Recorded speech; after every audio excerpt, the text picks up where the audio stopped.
Hello कसलाई खोज्नु भयो हजुरले? मैले उप्राचलको अनितालाई खोजेको। चिन्नुहुन्छ अनितालाई? उप्राचलको अनिता? उप्राचलमा अरू पनि अनिता छ र? तपाईँ को बोल्नु भएको भन्नु त? म अनिताको खास मान्छे। एकजना अनिता त मै हो, अरू कोही भए मलाई थाहा छैन। मैले खोजेको अनिता पनि तिमी नै हो। मलाई चिनेनौ तिमीले? म अहिले बिदामा घर आएको छु। ए अझै तिमी? अनि तिम्रो स्वर किन यस्तो त? उमेरसँग आवाज पनि त अलिकति परिवर्तन भइहाल्छ नि लाठी। अनि कसरी सम्झना आयो त यो अनिताको? मैले बेला बेलामा तिमीलाई कल गरिराखेकै हुन्छु नि, तिमीले पो सम्झिँदैन त।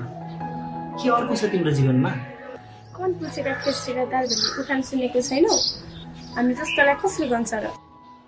अरूले गने पनि नगने पनि मेरो लागि त तिमी सधैँ खास छ नि।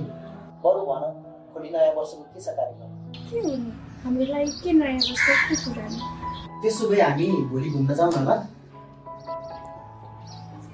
कहाँ जाने र? हामी मकवानपुर गढी जाने नि। खै हेरौँ। सुन न, तिम्रो लागि एउटा सरप्राइज पनि छ। तिमी तयार भएर बस, भोलि बिहानै म तिमीलाई आउँछु है। हुन्छ। सरप्राइज? के होला त्यस्तो सरप्राइज?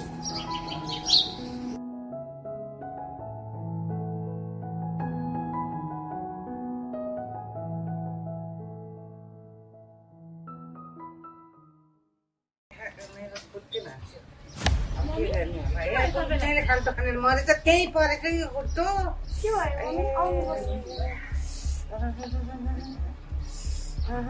खुट्टो भाँच्यो नि। के गर्ने? मम्मी तपाईँलाई कुन चाहिँ फाल्टो खाने रहेछ, त्यही लडेको के भाँच्यो के खुट्टो त। हेरेर हिँड्नु पर्थ्यो नि त मम्मी। हेर खुट्टा त सुन्ने छ। पक्नु है, म तेल लिएर आउँछु।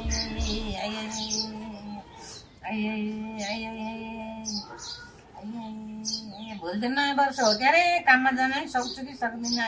सक्छु छैन भनिदिए भोलि आउनु त। कति दुखेको भाँचेकै हो क्या खुट्टा त। भोलि त नयाँ वर्ष, अब के अरे मान्छेहरू भिड हुन्छ, चिया बनाएर दिनु पर्यो, शरबत बनाएर दिनु पर्यो। सक्दैन होला, के गर्ने होला। यो त खुट्टा भाँचिहाल्यो, बर्बाद भयो। भयो छोडिदिए, तैँले खाना खाइस् त? हजुरले नखाए मैले कसरी खाना खानु? छोडिदिएँ, मैले उतै खाएर आएको। ए हो र? त्यसो भए म घर धन्दा सकाएर अनि खाना खान्छु।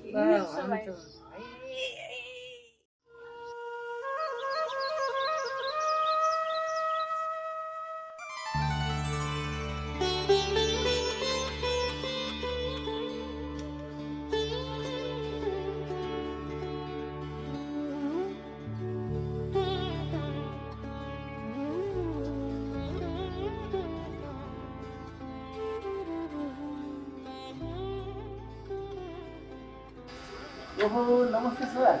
हजुर बाबु नमस्ते। कहिले आयो? म त हिजो मात्रै आइपुगेको नि सर। ए के छ त हालखबर? मेरो त सबै ठिक छ। तपाईँको के छ सुनाउनु न। हाम्रो पनि सब ठिक छ।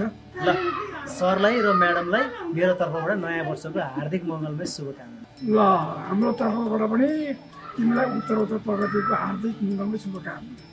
मलाई चाहिँ अहिले एक ठाउँमा जानु छ, म चाहिँ लागेँ नि सर है, हेर्दै गरौँ न। ल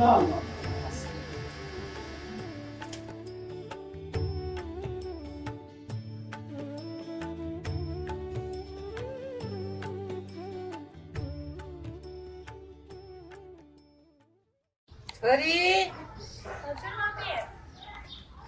मैले के अरे हाकिमले फोन गरेर मैले भनिसकेँ, सोधिसकेँ। अब पठाइदिन्छु छोरीलाई भनेर छु, गएर काम गर ल, म सक्दिनँ जानलाई है। जानै पर्छ र मम्मी। आज नयाँ वर्षको दिन काम धेरै हुन्छ हाकिम कहाँ, जानै पर्छ नि, जाऊ ल। हुन्छ। खोइ अझै आउँछु भन्दै थियो, के पो सोच्ने हो उसले। अब आमाको हालत पनि यस्तो भएको छ, नजाऊ पनि कसरी। होस् जान्छु बरु काममा।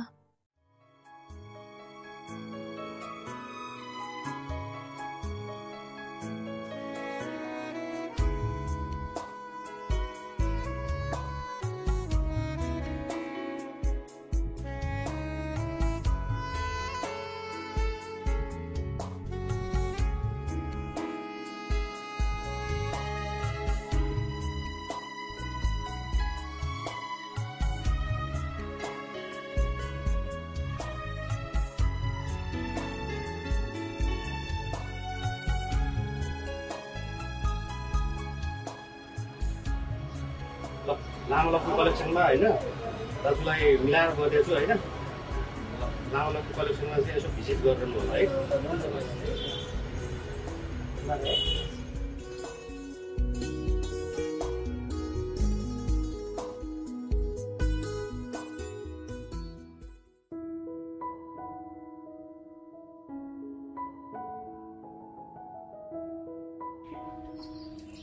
आन्टी नमस्ते। ओहो हजुरबाबु कहिले आउनुभयो काठमाडौँबाट? सन्चै हुनुहुन्छ? बस्नु न यहाँ बस्नुहोस्। म हिजो मात्रै आइपुगेको आन्टी। आन्टीलाई नयाँ वर्षको हार्दिक मङ्गलमय शुभकामना छ है। वर्षै पछि नयाँ वर्षको शुभकामना बाँड्दै हिँड्छौ। दुखीलाई कहिले नि दुःखले छोडेन, के गर्नु र। झन् नयाँ वर्षको दिनमा त हामी जस्तो गरिबले न टाइममा खानु पाउनु न टाइममा सुत्न पाउनु। अनि खोइ त आन्टी अनिता घरमा छैन? म नसक्ने भएपछि अनि काममा पठाएको छु अनि तल हाकिम कहाँ। ए त्यसो भए म उसलाई उतै भेटेर नयाँ वर्षको शुभकामना दिन्छु नि त। ल आन्टी उसो भए म अनितालाई उतै भेट्छु नि त है।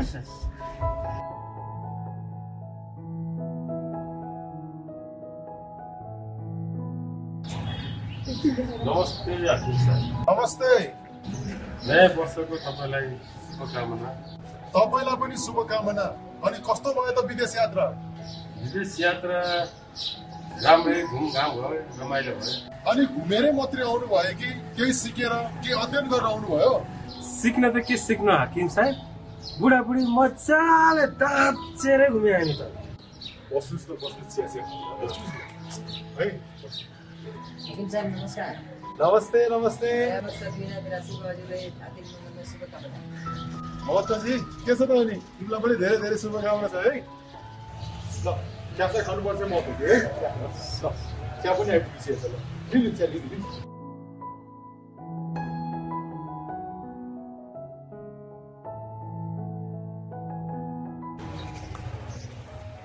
साँच्चै अनिता सुन त, सबैजनालाई चिया पुऱ्याइदियो है। आज मैले उसलाई सरप्राइज दिन्छु भन्ने सोचेको थिएँ, उसैले पो मलाई सरप्राइज दिए।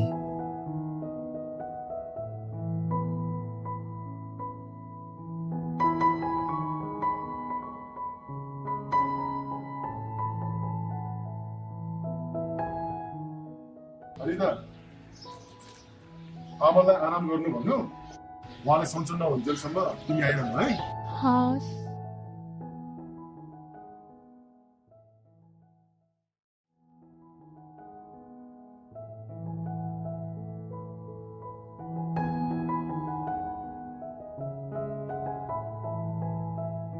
नयाँ वर्ष 2082 सालको सम्पूर्णमा हाम्रो टिमको तर्फबाट हार्दिक मङ्गलमय शुभकामना व्यक्त गर्दछौँ।